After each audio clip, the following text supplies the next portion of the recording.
My daughter's hands were shaking. Not the cute, clumsy kind of shaking kids do when they're excited. This was different. Her fingers hovered above the glass of water, trembling like she was holding live electricity. She stared at the small white pill in my palm as if it were a razor blade. Mom. Her voice came out in a whisper, already broken. Please don't make me take Aunt Mira's pills anymore. For a moment, I froze.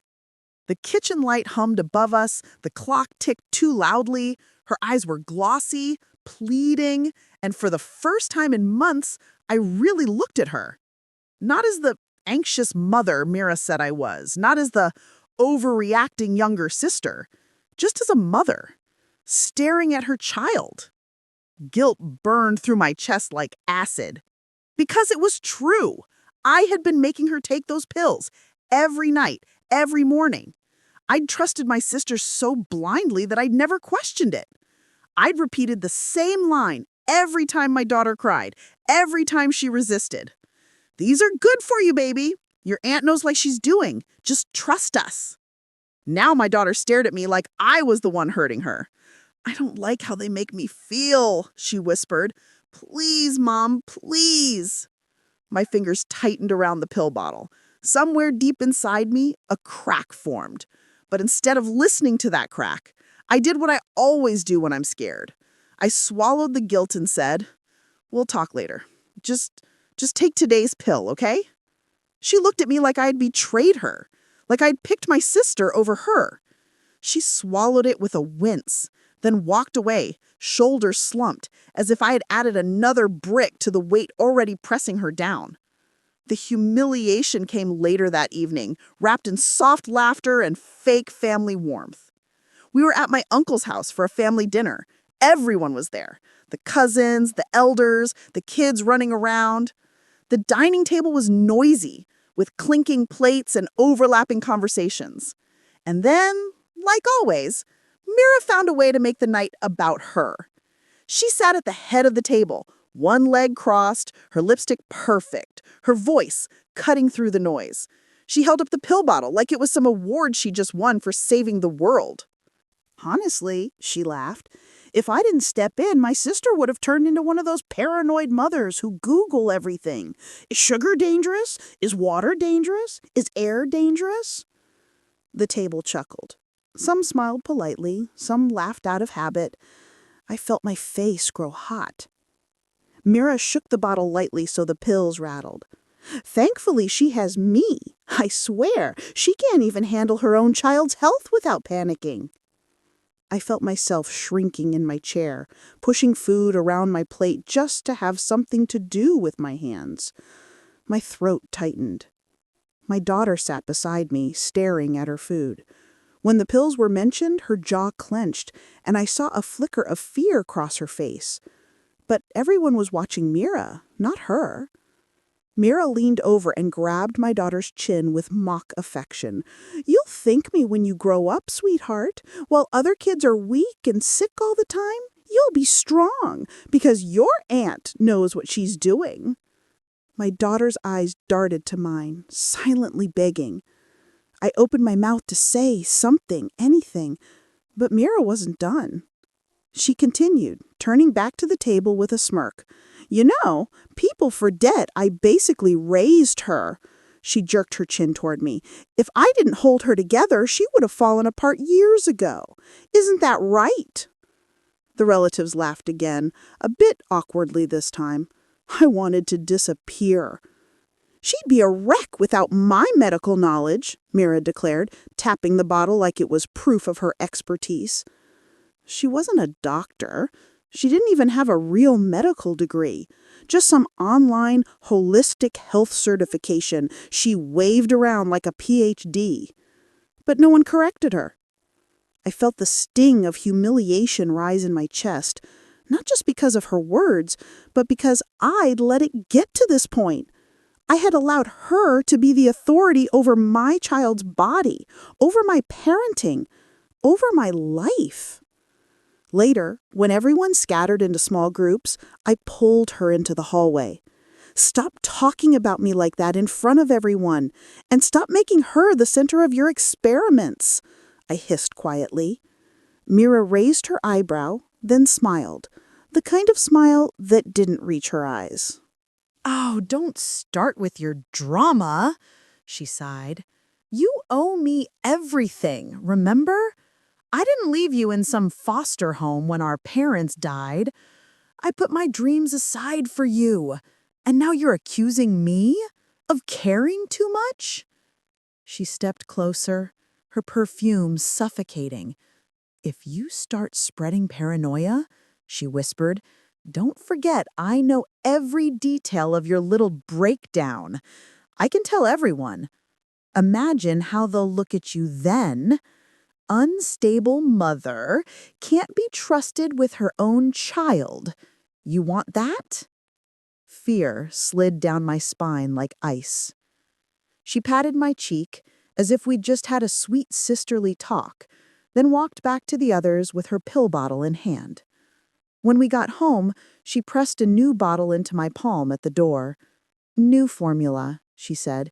Even better for her. Follow the same schedule. My daughter watched from behind my leg, eyes wide. The moment Nira left, she tugged at my sleeve and whispered, voice shaking, "Don't let her give me more, Mom, please." Her terror was too sharp to ignore this time.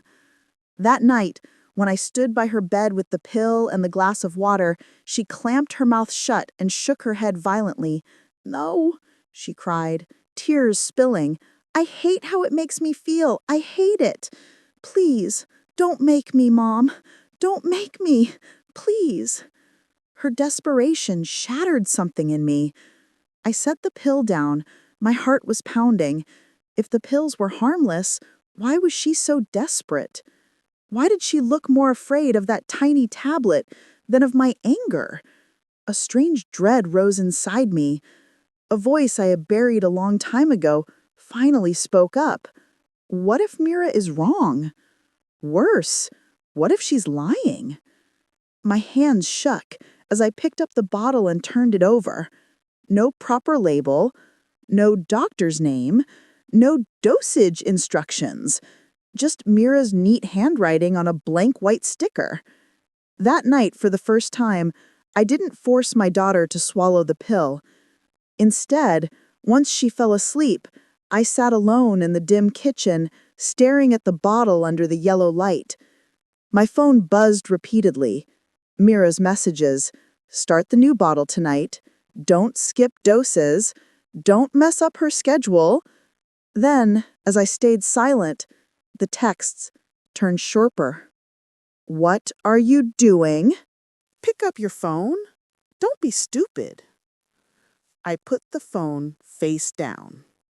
My fingers tightened around the bottle, and I made a quiet decision that scared me as much as it relieved me. Tomorrow morning, I was taking these pills to a doctor. And this time, I wasn't telling Mira anything. The next day, as I sat in the clinic, the white walls felt too clean for how dirty my conscience was. The doctor, a middle-aged man with tired but kind eyes, held the unmarked bottle in his hand. He turned it slowly, examining it with a deepening frown. "You said your daughter has been taking these for how long?" he asked. My stomach nodded. "A few months," I admitted. "My sister gave them to us. She said they were for immune balance." He looked up. "Who prescribed these?" I opened my mouth. Nothing came out. The silence answered for me. He sighed. "There's no registration number, no proper label. This looks unofficial at best." He ordered some basic tests for my daughter. Blood work, hormone levels, general vitals. As we waited, Mira's name flashed repeatedly on my phone. I ignored every call, every message. The doctor came back with the first results in a carefully controlled expression. "There are signs of hormonal imbalance. that are unusual for her age. My heart dropped. That evening, after we returned home, my daughter sat on the edge of her bed, picking at a loose thread on her blanket. "Tell me exactly how you feel after you take them," I asked gently. She hesitated, then lifted her eyes to me, tears already forming. "I get dizzy," she whispered.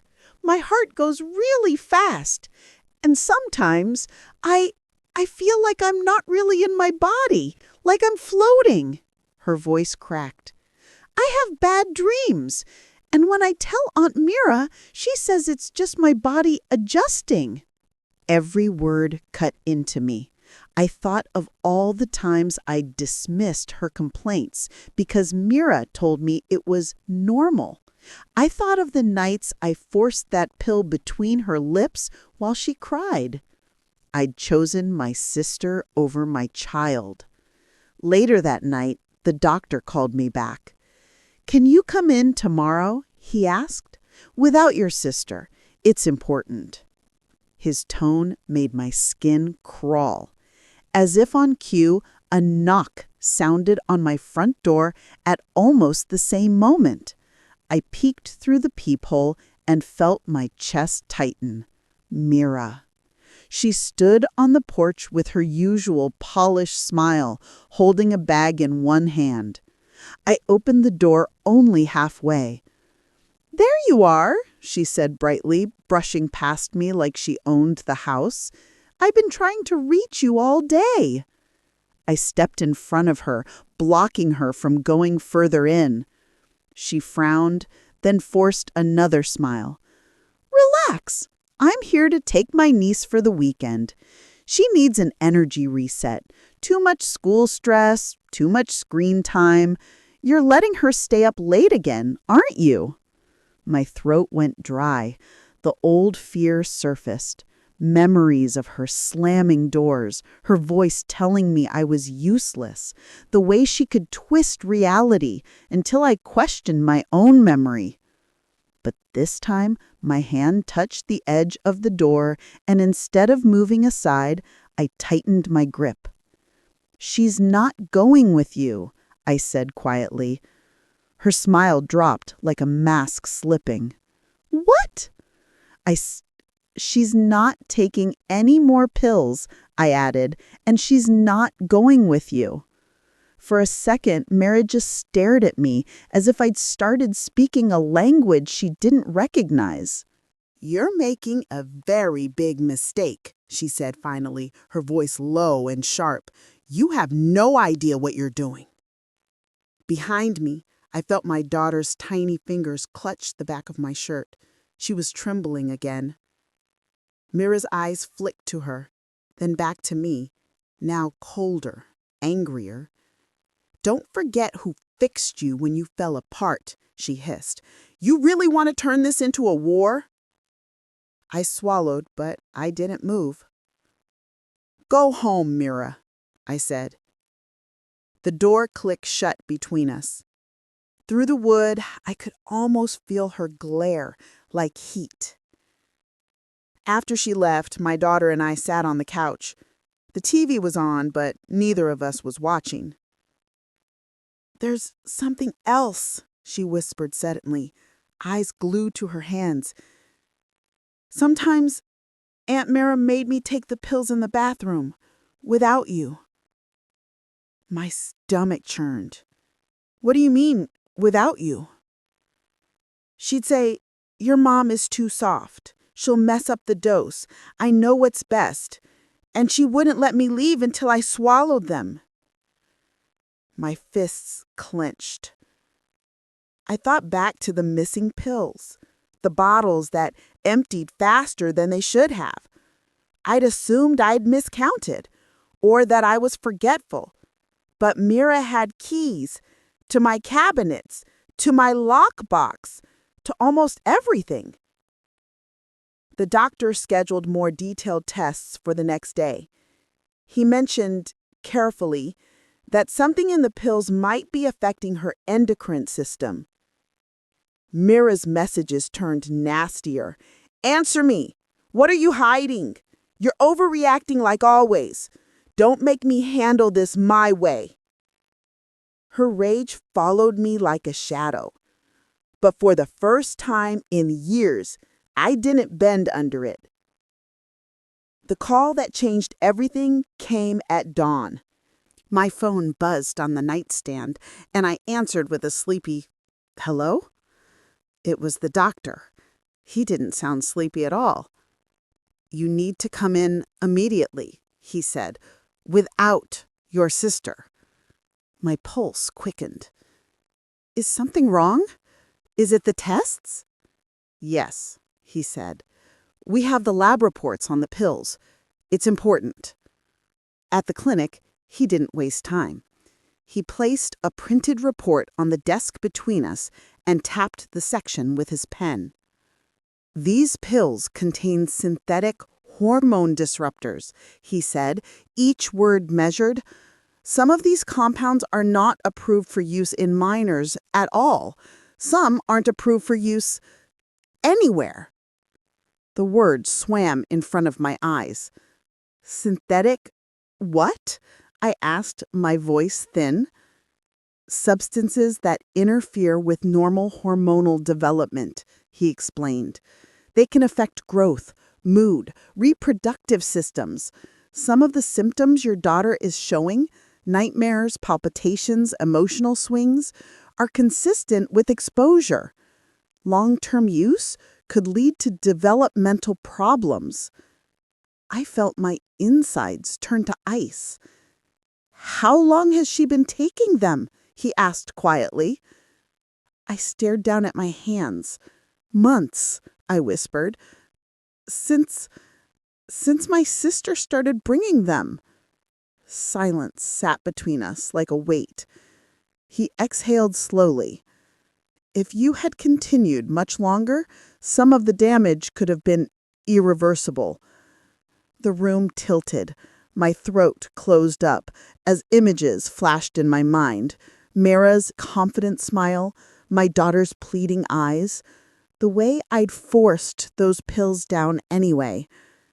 "She told me they were for immunity," I said, almost to myself. "She said they were natural. She said—" "She is not a licensed medical professional," he cut in gently. "Whoever gave you these either didn't know what they were doing or didn't care about the consequences." Didn't care. Something about that broke whatever numbness was left in me. In a sickening rush, I remembered the way Mira bragged online, the screenshots she'd once shown me of her parent forum, her obsession with biohacking resilience in children.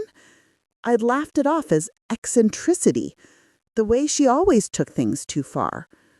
I'd never thought she would experiment on my child. My child. The doctor softened his tone. "I'm going to recommend that you document everything: dates, doses, symptoms. Keep copies of these lab reports. And if your sister tries to interfere or insists on continued use, you should contact Child Protective Services or the police. This is serious." For the first time in my life, someone in authority looked at me and didn't see the fragile younger sister Mira described. He saw a mother who needed help, a mother who had been manipulated. "I'm so sorry," I whispered, tears finally spilling. "I should have known. I should have—" "Stop," he said gently. "You trusted someone you believed cared for you. Now you know better. What matters is what you do next." On the drive home, my daughter sat in the back seat, head resting against the window, eyes half closed. She looked exhausted. I gripped the steering wheel so tightly my knuckles hurt. For years, Mira had been the anchor I clung to, the one who saved me after our parents died, the one who fixed me when I had my breakdown. That story had been repeated so often, it became truth in my mind. But now I saw it for what it really was. A chain she wrapped around my neck, link by link. I glanced in the rearview mirror at my daughter. It wasn't about fear anymore. It was about rage.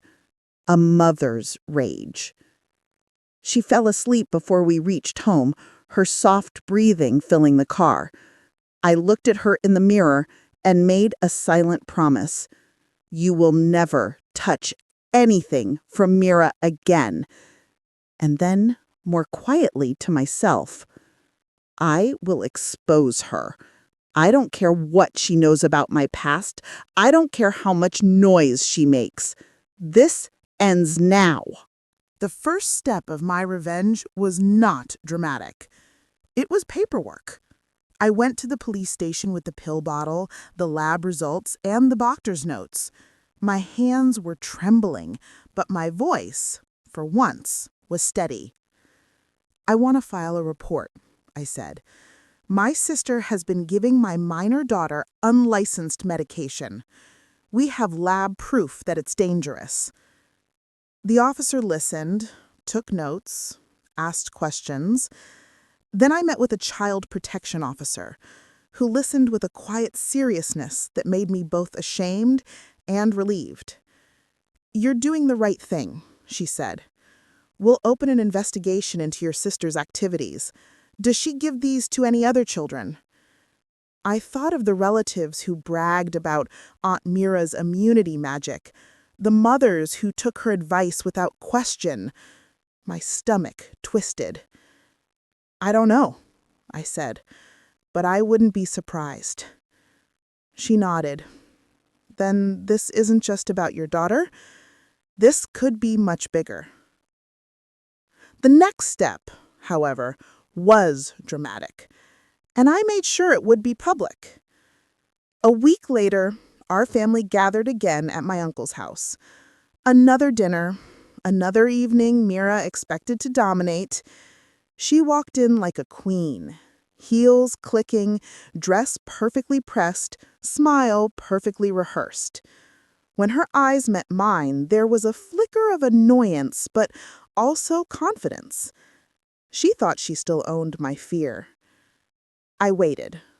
I waited until everyone had arrived, until plates were filled and conversations had started, until Mira inevitably steered the topic toward health, immunity, and how clueless everyone would be without her.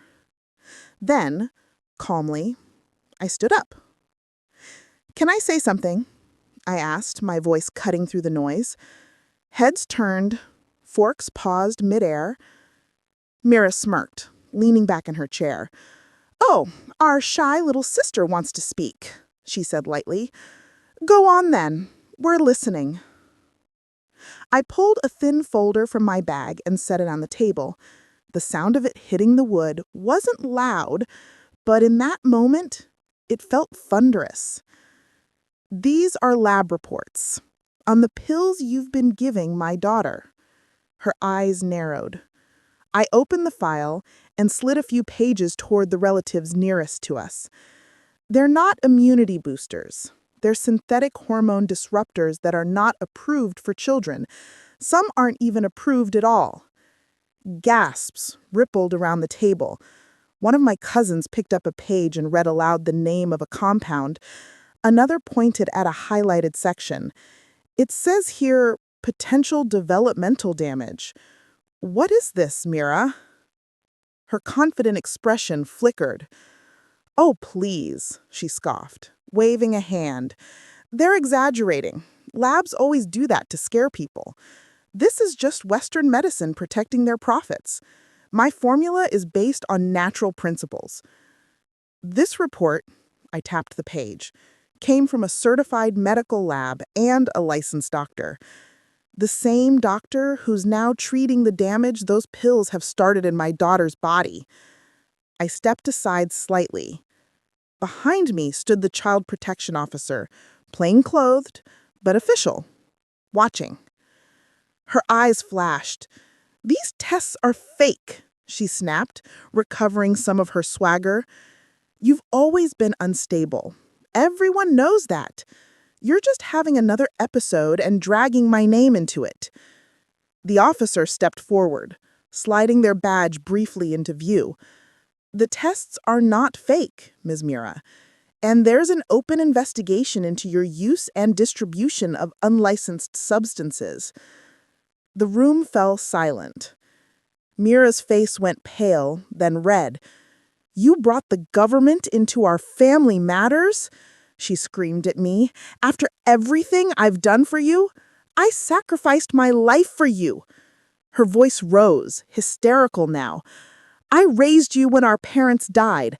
I kept your secrets when you broke down. I protected you, and this is how you repay me? You ungrateful. My hands were shaking, but my voice wasn't. You controlled me, I said, cutting through her rant. You used my past against me.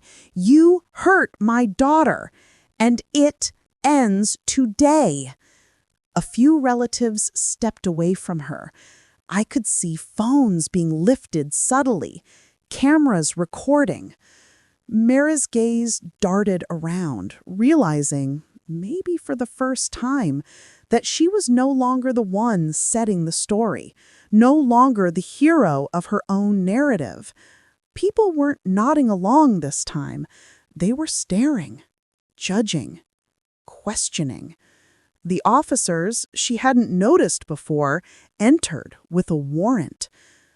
Miss Mara, one of them said, we have a warrant to search your residence for unlicensed medications and substances tied to this investigation.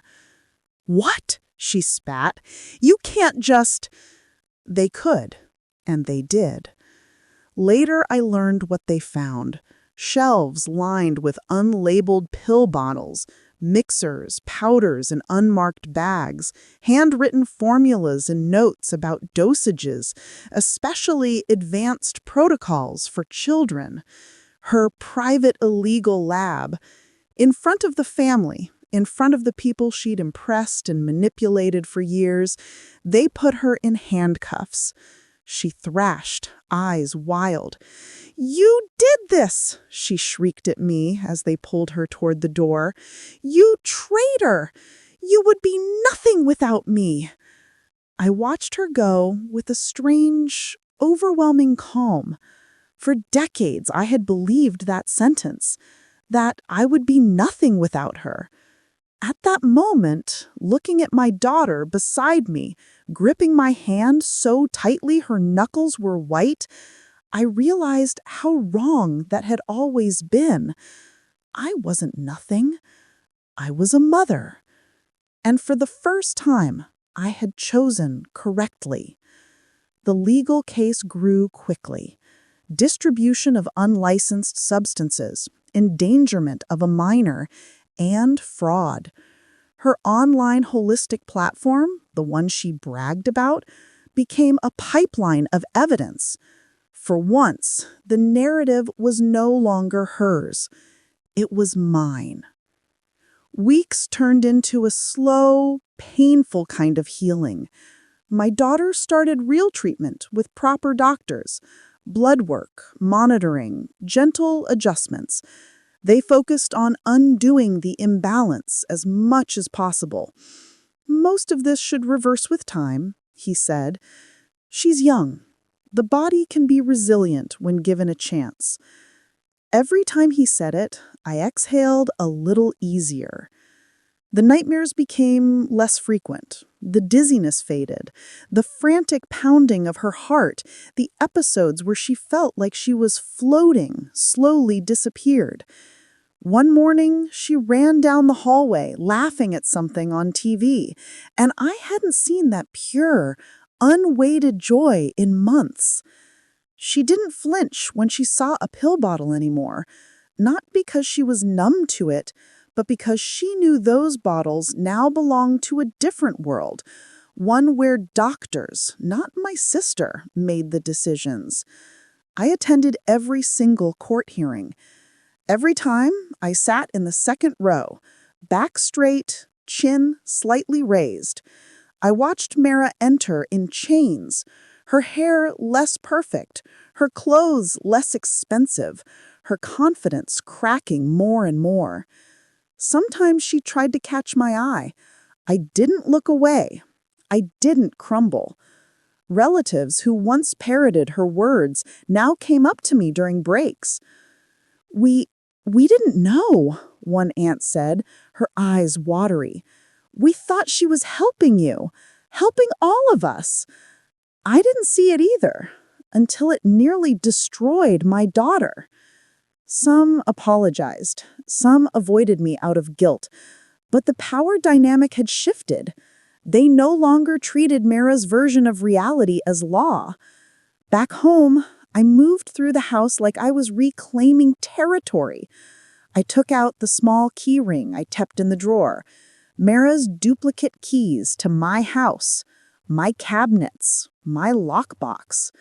Slowly, I slid each one off and dropped it into a plastic bag.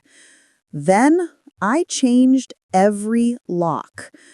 Each click of a new lock sliding into place felt like sealing off an old wound. In therapy, I began peeling back layers I didn't know existed.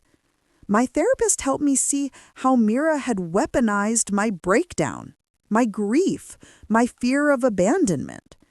She hadn't just helped me, she had exploited my weakness to become indispensable. You weren't broken, my therapist said once. You were hurt. There's a difference. I'd carried so much shame over that period of my life. The panic attacks, the days I couldn't get out of bed. Mira had always used those memories as proof that I was incapable. But now, sitting in that quiet room, I began to see them differently. I hadn't been weak. I had survived. My daughter and I rebuilt trust, one small moment at a time. We started cooking simple dinners together. Messy cutting boards, flour on the counter, laughter when we burned the first batch. We walked in the evenings, just the two of us, talking about school and silly things and serious things. I listened, not as a mother trying to control, but as one trying to understand. One night, she hesitated and then said, "I was scared you loved Aunt Mira more than me." The words stabbed deep. I pulled her into my arms. "Never," I whispered into her hair. "I was scared of her. That's different. But I will never, ever choose anyone over you again." Financially, Mira's downfall had consequences for her, not for us. The court ordered her to pay restitution for medical costs. Her accounts were scrutinized. Brands and clients backed away from her wellness business. The online platform she had bragged about, those followers, those success stories, crumbled as the news spread. Screenshots, articles, posts calling her out. For years, I had felt her judgment hovering over every decision. A ghost voice in my ear whenever I hesitated. "You're too weak. You're too emotional. You need me." One evening, as I sat on the balcony watching the sunset paint the sky, I realized I hadn't heard that voice in my head all day. Freedom felt strange, unfamiliar. Like stepping out of a dark basement into sunlight, eyes stinging, heart racing, but knowing finally that this is where I was meant to be. If you're listening to me right now, I want you to understand something. I almost lost my daughter because I trusted the wrong person. Not a stranger, not some random outsider. My own sister. The woman everyone praised. The one I believed had saved me when I was at my lowest. The one I thought I owed my life to. Abusers don't always come with warning labels. They don't always scream or hit or insult you directly. Sometimes they hide inside roles that are supposed to be safe. Big sister, aunt, guardian, mentor. Sometimes they wrap their control in the language of love, sacrifice, and protection. Mira told me I was fragile so many times that I believed it. She reminded me of my past breakdown until it became my identity. She convinced me I couldn't make decisions without her approval. And I let that belief run my life until it nearly destroyed my child. The hardest truth I had to admit was this: I allowed fear to guide me for years. Fear of being alone, fear of being seen as unstable, fear of losing the one person who had stood beside me in my darkest moments. But in the end, it wasn't my fear that saved us. It was my daughter's courage. Her trembling hands, her tearful pleas, the way she refused to swallow that pill one more time, that was the moment everything changed. That was the moment I finally heard the one voice that mattered more than any of Mira's. Protecting your child doesn't just mean feeding them, schooling them, or giving them a roof. It means questioning everyone who gets close to them, even the ones you love, even the ones who say, "Trust me, I've done so much for you." If a child says something feels wrong, listen. Don't explain it away. Don't silence them because it's inconvenient. Don't let someone else's ego, credentials, or emotional blackmail override your instinct. I know what silence costs. It cost me years of my life, my sense of self, and nearly my daughter's health. Now, my voice is the one thing no one can take from me again. If you stayed with me through this story, thank you. Thank you for sitting with my pain, my shame, and my anger. But more importantly, thank you for letting me share my freedom. Because that's what this is now. Freedom. If my story resonated with you, if you've ever been manipulated by a family member, if you've ever doubted your own instincts, if your child has ever told you something that made your heart stop, please share your experience in the comments. You're not alone. You're not crazy.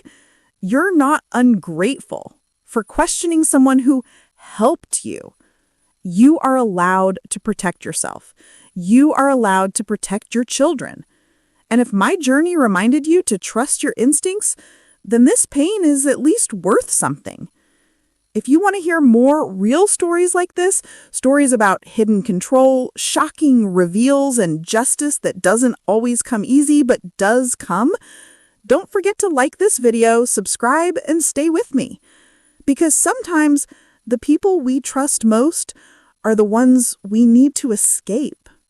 And sometimes the quietest voice in the room, the trembling voice of a child saying, "Please stop," is the one that can save everything that matters most.